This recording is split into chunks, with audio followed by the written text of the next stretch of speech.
Olá! Hoje nós vamos continuar o estudo da tipicidade formal.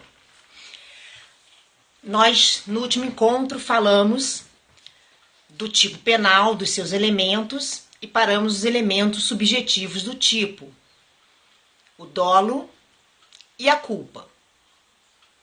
O artigo 18 do Código Penal, no inciso 1, diz-se o crime doloso quando a gente quis o resultado ou assumiu o risco de produzi-lo. Nós temos aí duas teorias sendo adotadas para efeitos de dolo: a teoria da vontade e a teoria do assentimento. A teoria da vontade foi adotada para o dolo direto, ou seja, quando o sujeito pratica a conduta desejando alcançar o resultado. A teoria do assentimento, por sua vez, foi adotada no dolo indireto, também chamado de dolo eventual, em que o inciso 2 diz que, inciso 1 diz que é aquele que o sujeito não quer o resultado, mas aceita-o como provável. É o que a lei chama de assumir o risco. Então, no dolo direto, o sujeito prevê o resultado e aceita o resultado como provável e quer o resultado. Já no dolo indireto eventual, ele prevê o resultado, não quer o resultado, mas aceita como provável. É bem tênue a diferença entre o dolo direto e o dolo eventual, já que em ambos o sujeito prevê o resultado, o sujeito aceita o resultado como provável, sendo que no dolo direto ele deseja o resultado. No dolo indireto e eventual, ele não deseja, ele não quer o resultado. Nós temos ainda uma divisão doutrinária do dolo direto em dolo direto de primeiro e dolo direto de segundo grau. O dolo direto de primeiro grau é quando o sujeito quer diretamente o resultado. E o dolo direto de segundo grau é quando ele quer indiretamente o resultado. Muito cuidado, porque o dolo eventual, também chamado de dolo indireto, só vai ser possível se o resultado for evitável. Então, se o resultado é inevitável, o dolo é direto, ainda que de segundo grau. Então, quando o sujeito, por exemplo, coloca uma bomba no avião, desejando matar um dos passageiros, necessariamente ele irá matar todos os demais. É impossível, é inevitável o resultado morte ou, no mínimo, de lesão corporal dos demais passageiros do avião. Então, esse sujeito, ele quer, em primeiro grau, matar um indivíduo, mas em segundo grau ele também deseja matar os demais indivíduos que estão como passageiros, como piloto, copiloto, comissários deste avião. O dolo eventual, repito, tem que ser algo evitável. O dolo eventual significa que existe possibilidade do resultado ser evitado. Então, quando o sujeito coloca uma bomba no avião, ainda que ele queira matar apenas um dos passageiros, eu não tenho dolo eventual em relação aos demais. Eu tenho dolo direto, mas não de primeiro grau, e sim de segundo grau. Por quê? Porque o resultado é inevitável. Um outro exemplo de dolo de primeiro e de segundo grau é quando o sujeito deseja matar um dos gêmeos chipófagos. O que são gêmeos chipófagos? São aqueles gêmeos chamados de siameses, que são ligados por algum órgão. Obviamente, eles não foram separados quando do nascimento, porque um deles necessariamente morreria. Vamos imaginar que eu queira matar um dos gêmeos chipófagos. Necessariamente, os dois morrerão. A morte do outro gêmeo é inevitável. Ainda que eu diga que eu não desejava a morte dele, eu vou responder com dolo direto. Só que vai ser um dolo direto de segundo grau. O dolo de primeiro grau é em relação àquele gêmeo que eu desejava, em relação a outro gêmeo que necessariamente também morrerá, ou seja, o resultado é inevitável, o dolo também é direto, mas de segundo grau. Não há de se falar em dolo eventual. Não há de se falar em dolo eventual quando o resultado é inevitável. Então, o que precisa para o dolo ser eventual, para o dolo ser indireto? O que nos traz a teoria do assentimento? Previsão do resultado, não desejar o resultado, aceitar o resultado como provável e o resultado ser evitável. Então, o sujeito prevê o resultado, não deseja o resultado, mas aceita o resultado como provável e o resultado é evitável. Se o resultado é inevitável, nós temos um dolo direto de segundo grau. Se estiverem presentes os demais requisitos, mas o resultado for inevitável, não há dolo eventual, e sim dolo direto de segundo grau. No dolo direto, o sujeito quer o resultado, aceita o resultado e deseja o resultado como provável. Bom, em relação à culpa. A culpa, ela é excepcional. É o que diz o parágrafo único do artigo 18 do Código Penal. Princípio da excepcionalidade dos tipos penais culposos. Se a culpa é excepcional, é indispensável a análise da tipicidade formal. É preciso estar prescrito na lei aquela conduta na modalidade culposa. Não são todos os tipos penais que admitem a modalidade culposa. Por exemplo, o furto não admite, o aborto não admite, o infanticídio não admite, o roubo não admite, a extorsão não admite, o estupro não admite. Agora, o peculato admite, o homicídio admite, a lesão corporal admite. Então, nós temos efetivamente alguns tipos penais que vão admitir, vão prever a conduta na modalidade culposa. Caso contrário, não havendo essa previsão, não haverá tipicidade formal, não haverá fato típico, não haverá crime. Quais são os elementos do fato típico culposo? Nós vimos até então os elementos do fato típico doloso: conduta, resultado, nexo causal e a tipicidade. O fato típico culposo, ele tem, além desses elementos, outros. Quais são os elementos do fato típico culposo?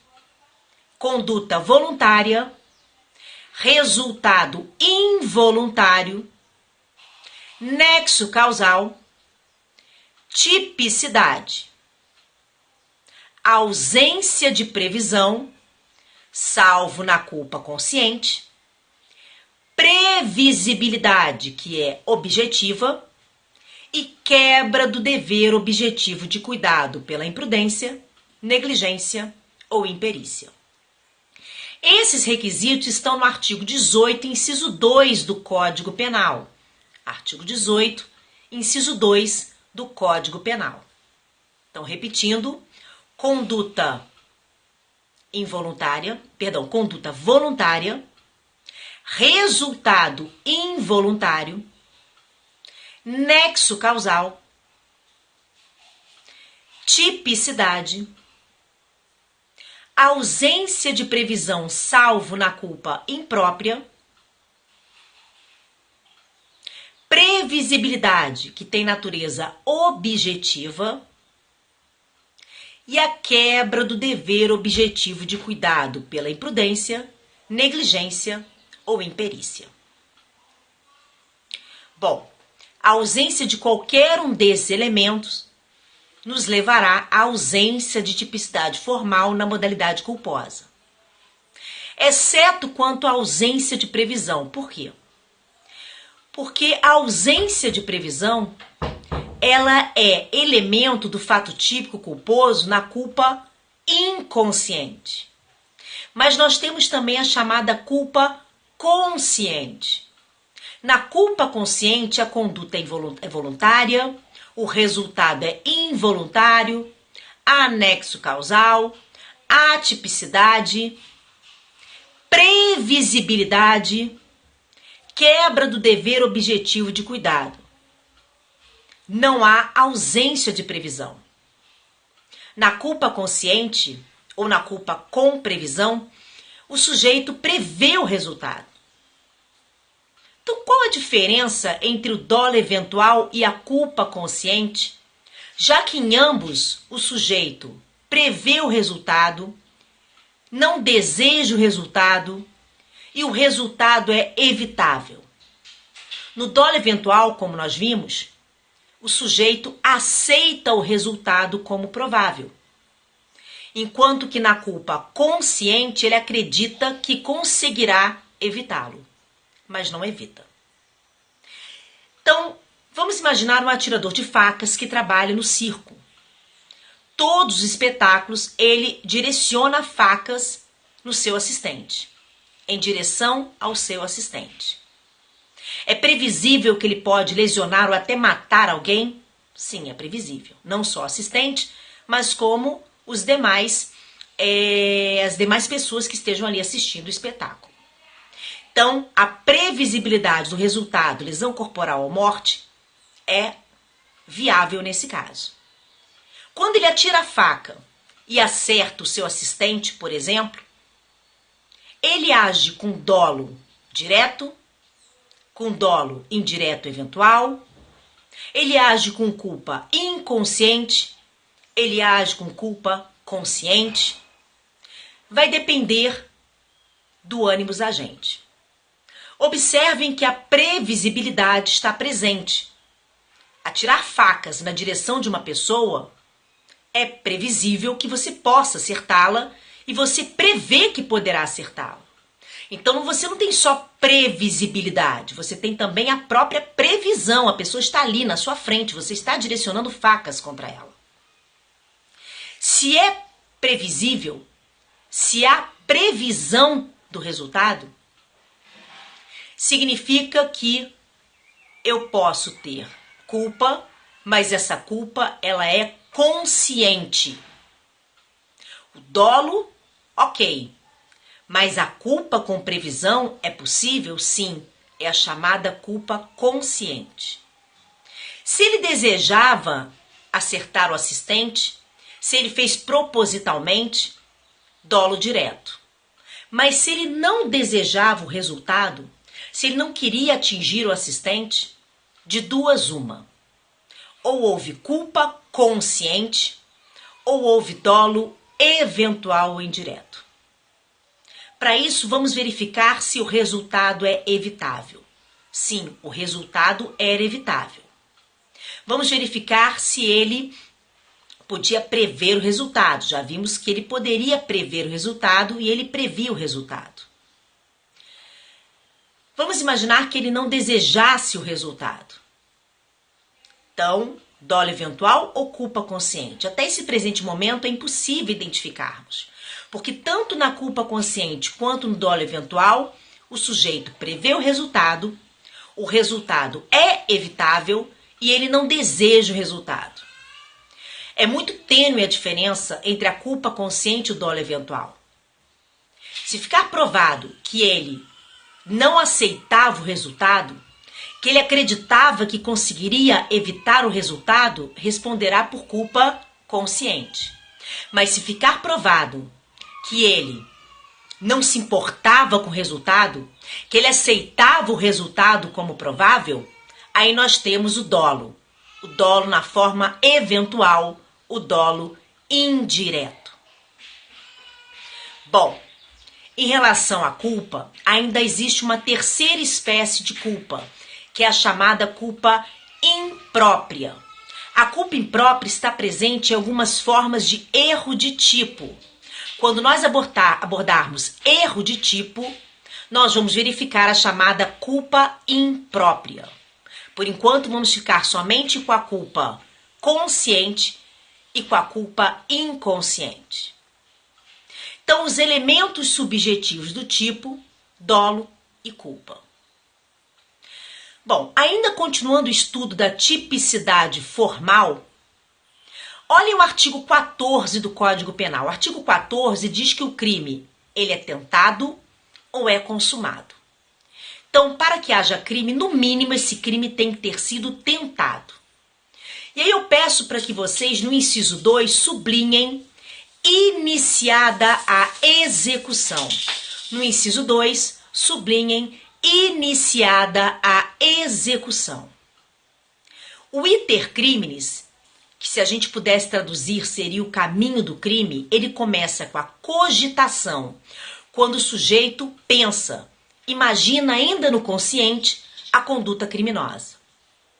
Da cogitação, ele parte para o segundo momento, que são os atos preparatórios, quando ele começa a se preparar para praticar a conduta criminosa. Enquanto ele está cogitando, enquanto ele está se preparando, nós não podemos falar da intervenção penal. A cogitatio, os atos preparatórios, não são puníveis no direito penal. O direito penal, de acordo com o artigo 14, inciso 2, só vai começar a intervir quando iniciada a execução. Então, se não houver início da execução, o sujeito não poderá ser penalmente punido. Não haverá uma conduta penalmente relevante se não tiver sido iniciada a execução. E quando é que se considera iniciada a execução? Apesar de algumas controvérsias, é praticamente pacífico que a execução começa com o núcleo do tipo, com o verbo matar, subtrair, constranger, exigir, falsificar, ameaçar, associar. Executar o núcleo do tipo constitui o início da execução para efeitos penais. E é a partir desse momento que o direito penal vai intervir na vida em sociedade. Enquanto o sujeito está cogitando ou se preparando, não é possível a intervenção penal. Existe exceção a esta regra? Hoje nós temos, na lei antiterrorismo, previsão para punir os atos preparatórios. Sim, senhores, nós temos na lei antiterrorismo previsão expressa de punir atos preparatórios para o terrorismo. Ué, mas isso já não era possível? E a ameaça? E a associação criminosa não seria punir atos preparatórios, cogitação? Cuidado. Alguns doutrinadores vão dizer que sim.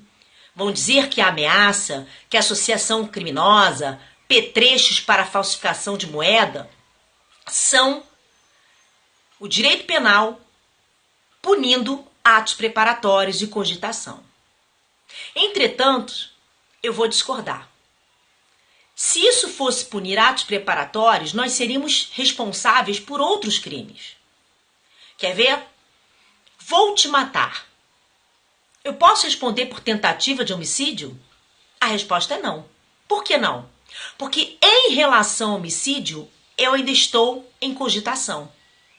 Se eu pudesse punir cogitação, eu responderia por homicídio, ainda que tentado. Não. Quando eu digo vou te matar, eu não posso responder por homicídio, nem tentado, nem consumado. Eu vou responder por outro tipo penal, artigo 147 do Código Penal, pois desse sim eu iniciei a execução. Esse sim eu não estava cogitando nem me preparando, eu estava iniciando a execução. Quando eu me associo com mais duas pessoas, então somos 3 pessoas, para praticar crimes, uma associação com ânimos permanente, nós estamos iniciando a execução do 288 do Código Penal.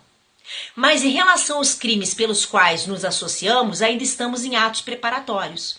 Por isso não respondemos por eles, nem na forma tentada, nem na forma consumada. Então nós não podemos dizer que a associação criminosa, que o crime de ameaça, que petrechos para falsificar moeda, artigo 291 do Código Penal, constituem punições a atos preparatórios e cogitação. Por quê? Porque, na verdade, nós não vamos responder pelo crime pelos quais nos associamos, nós não vamos responder pela falsificação de moeda, nós não vamos responder pelo crime que deu ânimo à ameaça. Nós vamos responder por ameaça, por associação criminosa, por petrechos para falsificar moedas. Então eu entendo que isso não é uma exceção à regra de que não se pune cogitação, de que não se pune atos preparatórios. Se não, repito, nós estaríamos iniciando a execução de outros crimes. Agora, na lei antiterrorismo, não. Na lei antiterrorismo, a lei é clara quando diz que se pune atos preparatórios para o terrorismo. Senhores, a lei antiterrorismo, ela está ferindo o artigo 14, inciso 2 do Código Penal. Quando iniciada a execução, não se pode punir atos preparatórios. Por isso discute-se, se está condizente com o Código Penal a lei antiterrorismo, ou se seria uma nova visão da teoria do crime. É bem verdade que o anteprojeto do novo Código Penal vai prever punição para atos preparatórios. A lei antiterrorismo apenas está trazendo já uma perspectiva para o futuro do nosso direito penal. De qualquer forma, tirando a lei antiterrorismo, não se pune atos preparatórios, não se pune cogitação. O crime de ameaça pode até ser cogitação de outro crime. Por isso que a gente responde por ameaça e não pelo crime pelo qual o sujeito foi ameaçado. O crime de associação criminosa pode ser até atos preparatórios de outros crimes. Por isso que nós não respondemos por esses outros crimes, e sim por associação criminosa, porque esse sim houve início da execução. O petrecho para falsificação de moeda não permite punição por falsificação de moeda, porque nesse estamos em atos preparatórios. Mas permite a punição pelo crime do 291 do Código Penal, porque esse sim, do Código Penal, esse sim, nós iniciamos a execução. Bom, o iter criminis começa com o início da execução, e é a partir daí que o direito penal vai intervir. Iniciada a execução, diz o artigo 14, inciso 2. Se não houve consumação por circunstâncias alheias, diversas da vontade do agente, o crime foi tentado. E qual a consequência do crime ser tentado? Parágrafo único do artigo 14. A pena será reduzida de 1/3 a 2/3. A tentativa, portanto, é uma minorante, é uma causa de diminuição de pena. Parágrafo único do artigo 14 do Código Penal. Mas para ser tentado, o sujeito não pode consumar o crime por circunstâncias alheias à sua vontade. E nós temos duas modalidades de tentativa, também chamada de conatus. Conactus são o que a gente chama de tentativa em latim. Então, conatus, a tentativa, ela pode ser perfeita e ela pode ser imperfeita. Ela será perfeita quando o sujeito praticar todos os atos executórios, mas por alguma circunstância alheia à sua vontade, o crime não se consumará. Exemplo, eu tenho uma arma com 6 projéteis ou projetis de arma de fogo. Eu posso dar 6 tiros na vítima para matá-la. E o faço. Dou 6 tiros na vítima para matá-la. Pratiquei todos os atos executórios possíveis, desejados. Acontece que por circunstância alheia à minha vontade, por exemplo, alguém levou a vítima para o hospital. Ela sobreviveu. Então, houve uma tentativa de homicídio? Sim. Iniciou-se a execução e não se consumou por circunstância alheia à vontade. Mas essa tentativa foi uma tentativa perfeita, porque eu pratiquei todos os atos executórios. Já a tentativa imperfeita ocorre quando o sujeito é interrompido nos atos de execução. Então, por circunstâncias alheias à vontade dele, há uma interrupção nos atos executórios e, por consequência disso, o crime não se consuma. Exemplo. Eu tenho uma arma com 6 projéteis ou projetis de arma de fogo. Posso dar 6 tiros na vítima.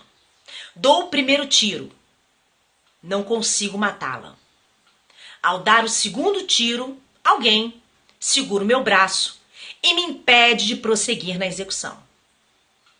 A vítima não morre. Não morre por circunstâncias alheias à minha vontade. Tentativa de homicídio. Mas essa tentativa foi uma tentativa imperfeita. Por quê? Porque eu fui interrompida nos atos executórios.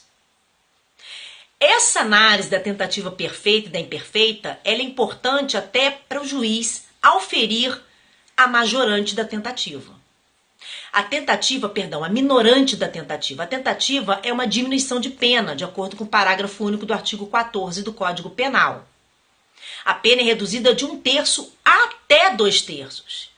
E o que o juiz vai observar para delimitar o quantum da diminuição da pena? O iter crimis.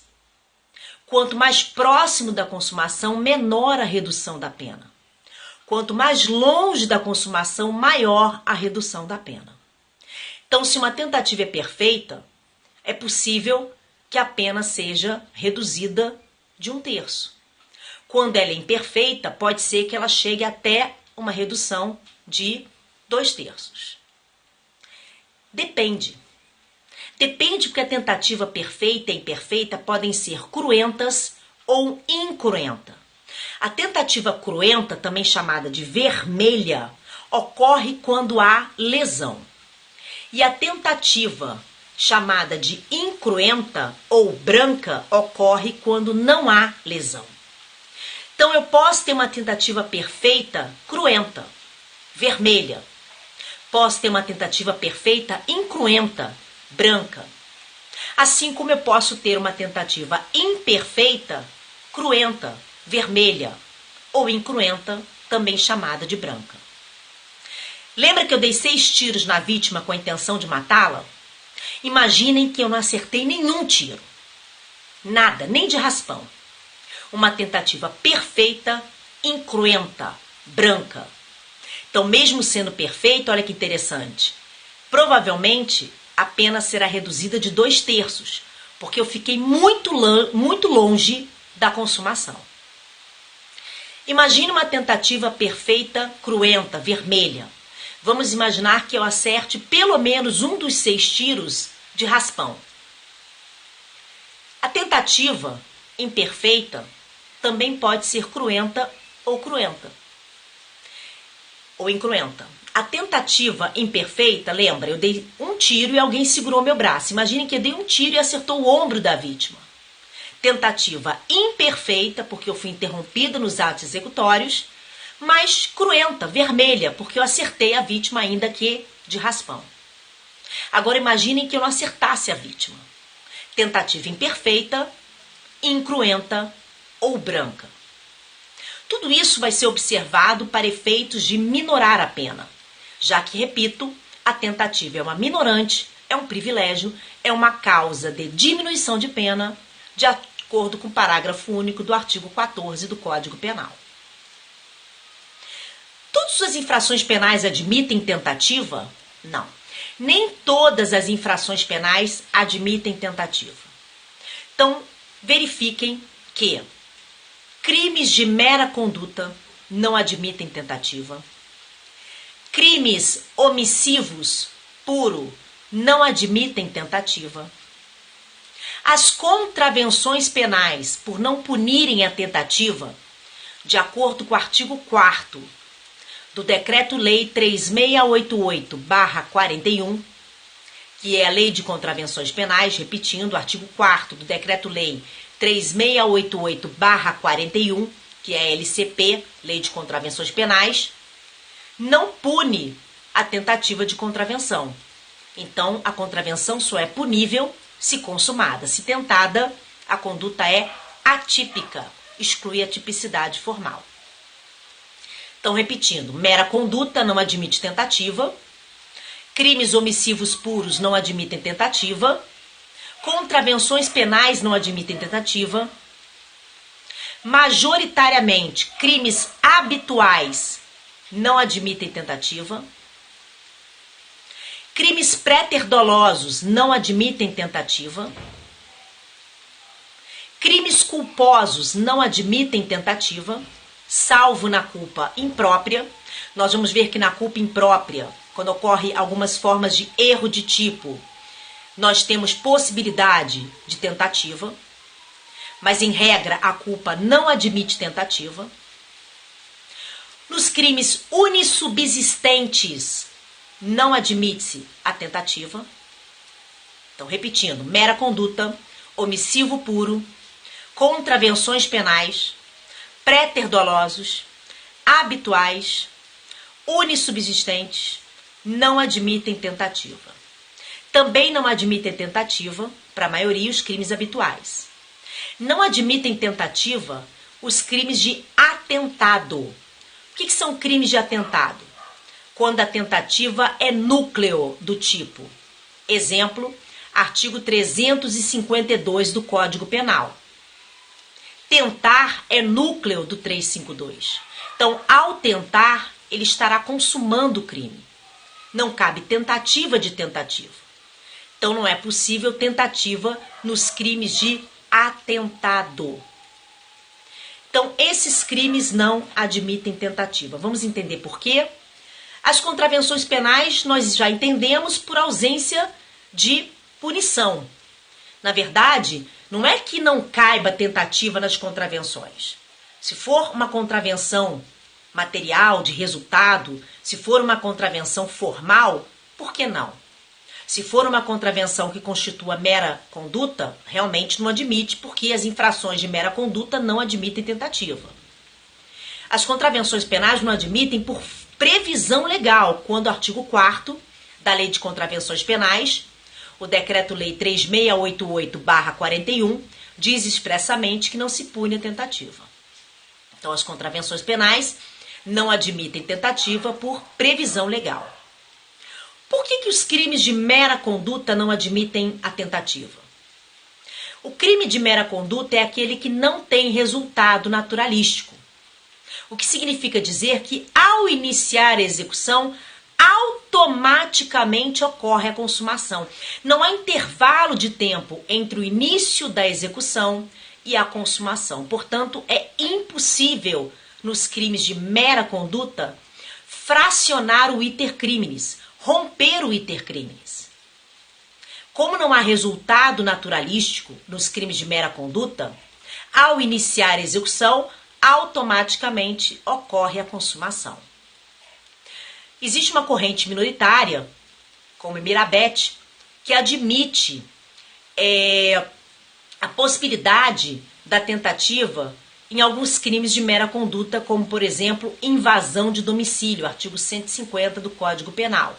Mas ele é minoritário quanto a isso. Majoritariamente, os crimes de mera conduta não admitem tentativa por impossibilidade de fracionamento do iter criminis.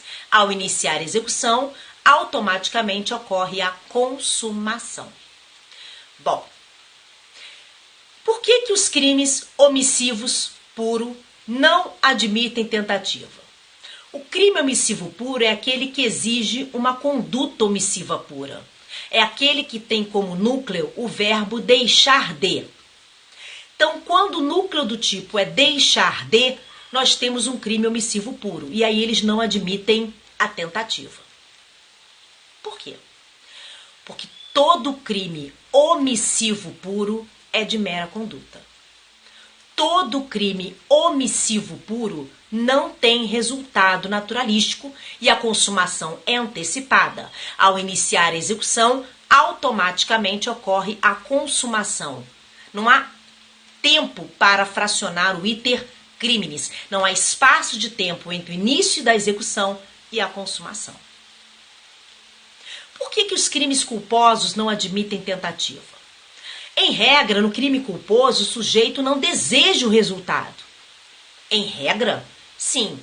nós vamos ver que na culpa imprópria o sujeito deseja o resultado, por isso que ela admite a tentativa. Mas, em regra, tanto na culpa consciente quanto na culpa inconsciente, não cabe tentativa porque o sujeito não deseja o resultado. E lembre-se, tentar é iniciar a execução e não consumar o crime por circunstâncias alheias à sua vontade. Artigo 14, inciso 2 do Código Penal. Por que os crimes pré-terdolosos não admitem tentativa? O crime pré-terdoloso é aquele que tem uma parte dolosa e uma parte culposa. É quando o resultado vai além do desejado pelo agente. Ele inicia a execução querendo o resultado e acaba alcançando um outro resultado. Exemplo de crime pré-terdoloso ou pré-terintencional: lesão corporal seguida de morte. Artigo 129, parágrafo 3º. O sujeito quer lesionar e acaba matando. O resultado vai além do desejado pelo agente.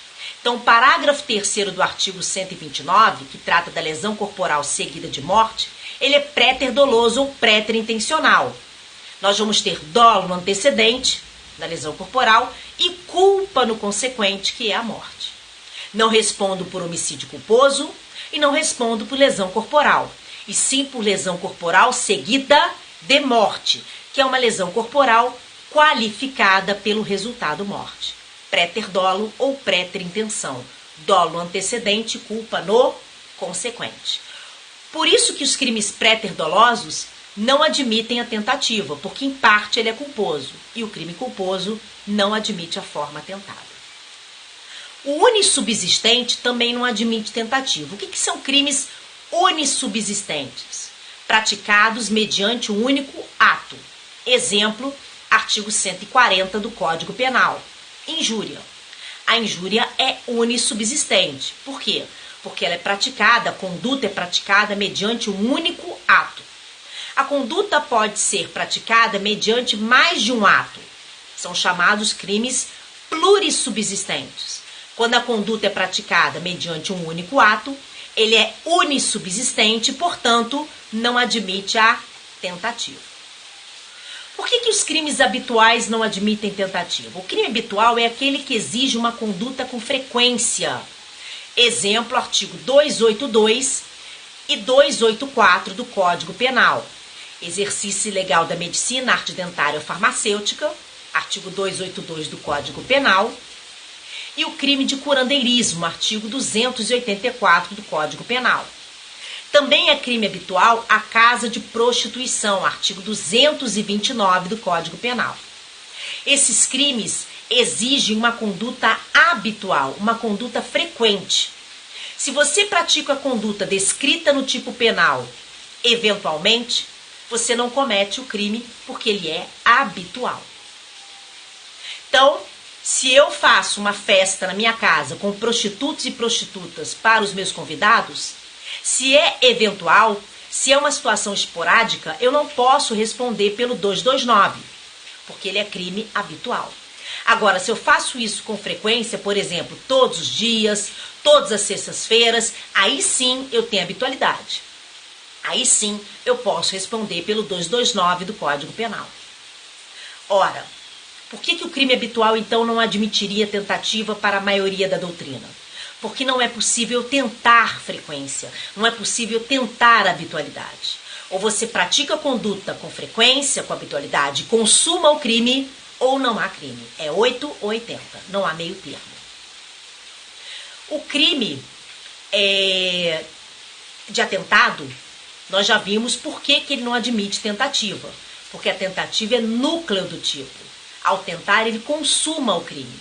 Não cabe tentativa de tentativa. Então, essas são as infrações penais que não admitem a tentativa. Bom, a tentativa, ela não é admitida em todas as infrações penais. Vamos rever? Não é admitida nos crimes de mera conduta, não é admitida nos crimes omissivos puro, não é admitida nos crimes habituais, pelo menos para a maioria da doutrina. não é admitida nos crimes de atentado, não é admitida nas contravenções penais, não é admitida nos crimes unissubsistentes, não é admitida nos crimes préter-dolosos ou préter-intencionais. E, por fim, não é admitida nos crimes culposos. Então, são 8 infrações penais que não admitem a tentativa. Bom, existe uma situação que alguns doutrinadores chamam de tentativa qualificada. Particularmente, eu não gosto muito dessa nomenclatura, mas ela pode ser cobrada na prova. Então, tentativa qualificada é o artigo 15 do Código Penal. É quando ocorre a desistência voluntária e o arrependimento eficaz.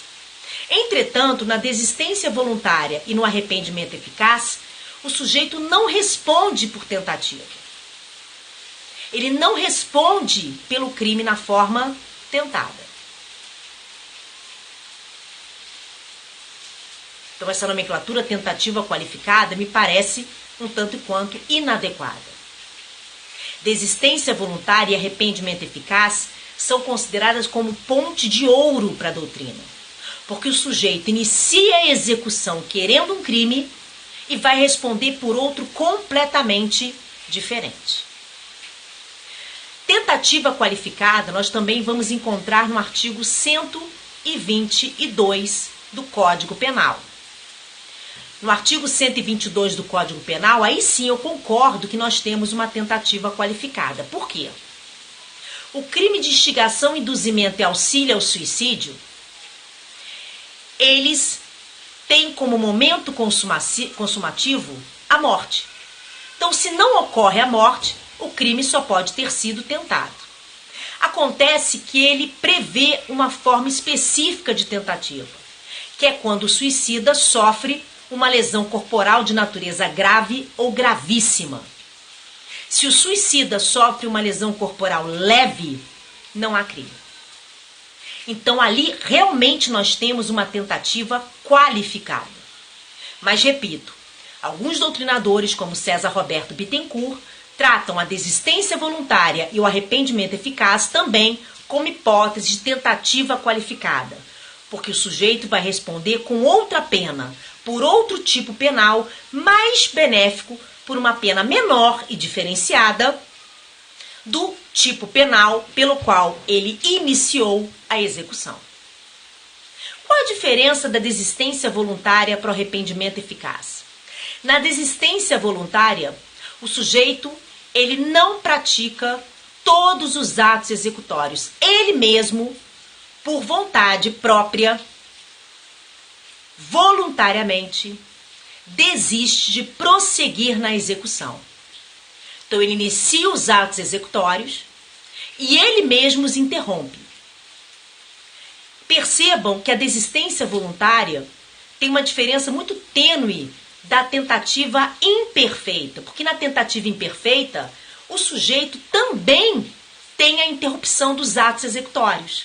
Só que na tentativa imperfeita, a interrupção se dá por circunstância alheia à vontade do agente, enquanto que na desistência voluntária é pela própria vontade do agente. Então, lembra da arma com 6 projéteis ou projetis? Pois bem, eu dei o primeiro tiro, não acertei a vítima. Podia dar mais 5 tiros, mas eu desisto.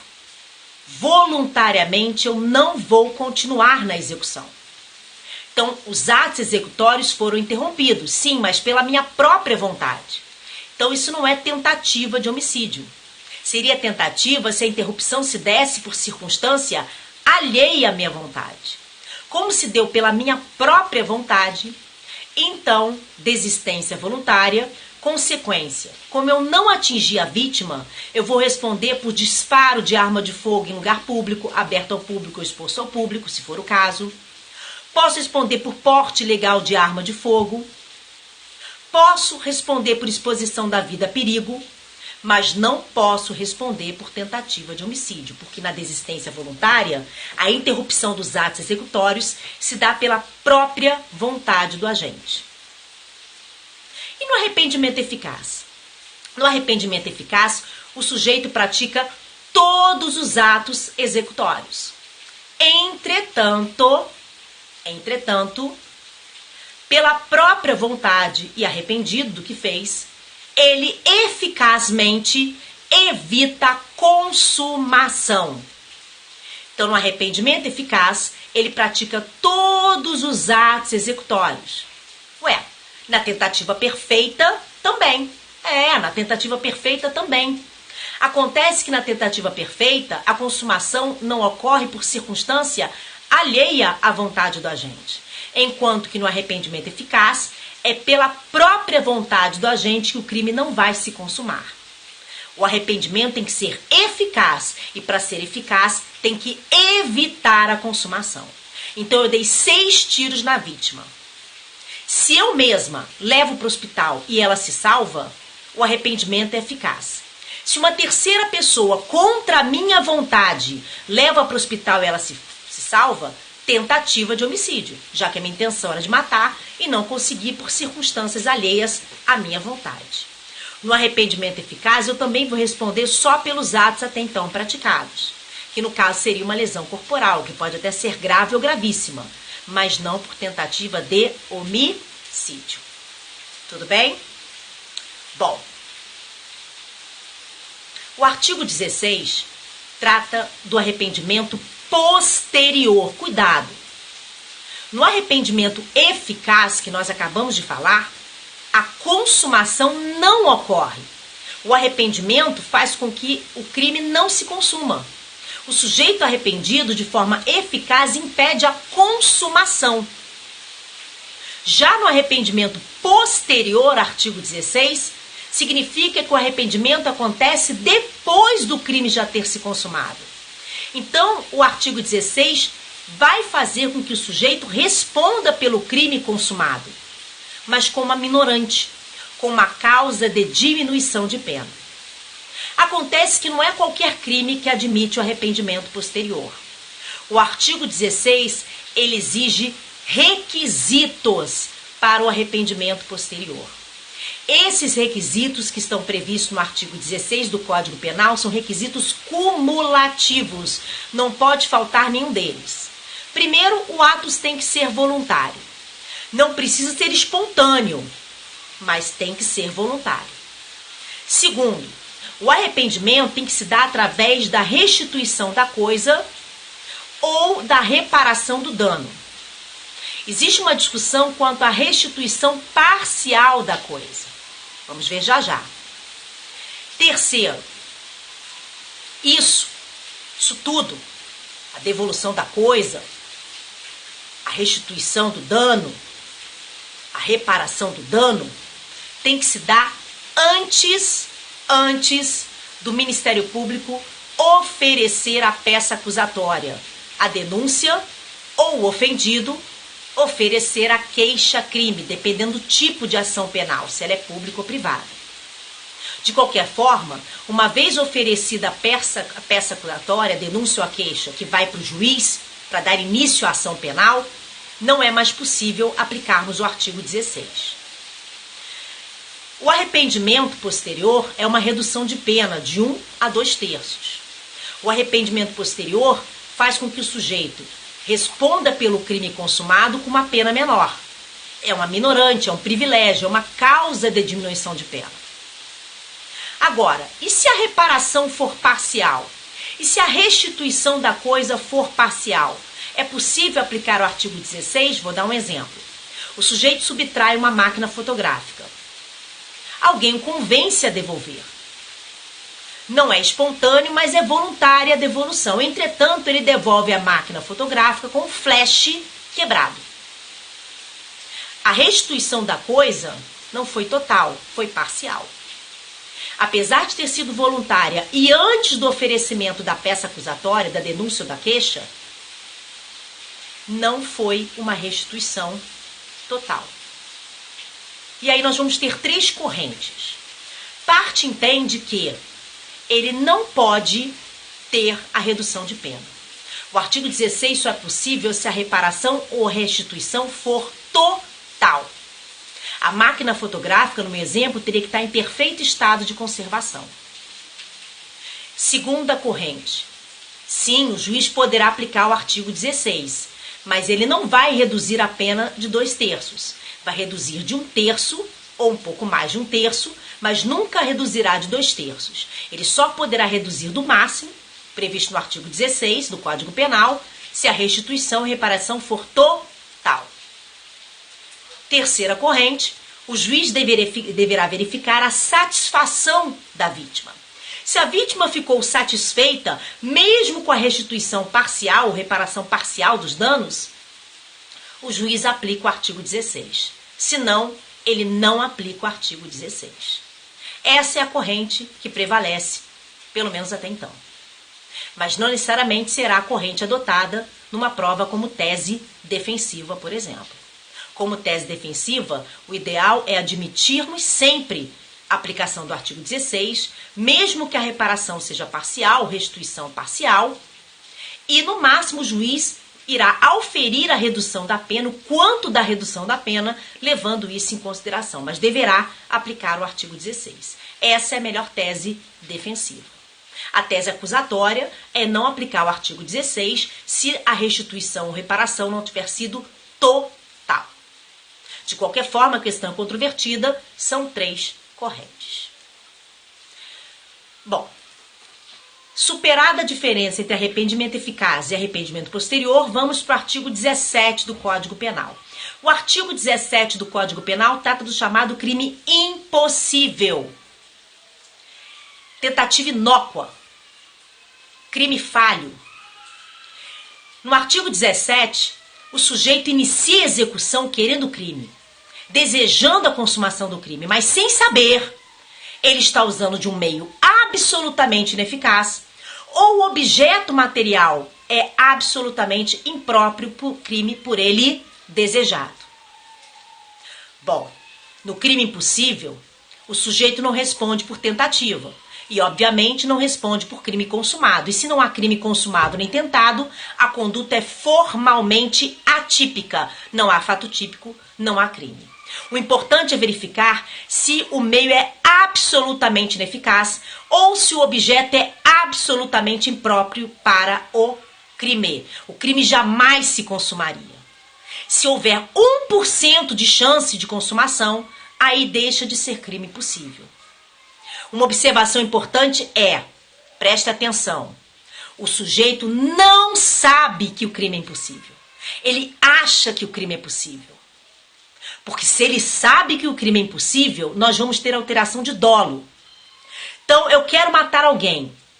Eu penso que ele está dormindo quando, na verdade, ele já estava morto, mas eu não sei disso. Eu atiro para matar. Crime impossível. Agora, se eu sei que ele está morto, se eu sei que eu estou diante de um cadáver e mesmo assim eu atiro, o meu dolo não é de matar. O meu dolo é de vilipendiar um cadáver. E aí eu tenho um crime possível de vilipêndio de cadáver, artigo 212 do Código Penal. Então, no crime possível, o sujeito não sabe que o meio é absolutamente impróprio, o objeto é absolutamente impróprio para o crime. Nosso encontro de hoje termina aqui.